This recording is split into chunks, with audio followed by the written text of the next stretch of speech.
Everyone, কেমন আছো? আজকে আমরা খাবো নেপালি মোমো। আমরা পেঁয়াজ কাটিয়ে আজকে আমরা পেঁয়াজ কাটিয়ে পাত্তাকপি কাটিয়ে রাখি দিলাম। বাদে খাওয়া দিল হলো আতর আতর খাওয়া দাও দিয়ে মিটি গেল।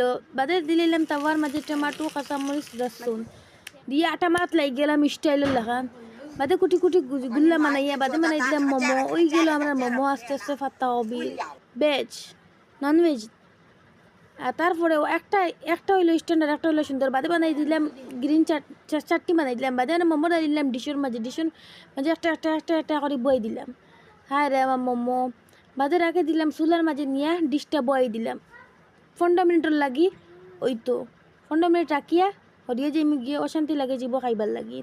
বাদে তো কি সুন্দর মোমো হয়েছে, অলপ পড়ে গেছে। বাদে দেখি আমরা লইয়া খাওয়াত লেগে গেল। হ্যাঁ কি স্বাদ! বাজার থেকে গরো স্বাদ আর বালা বাম্পার। বাজার হইতে খাইও না গাদ্দা ফসা, গরো বানাইয়া খাওয়া ইচ্ছা বহুত স্বাদ।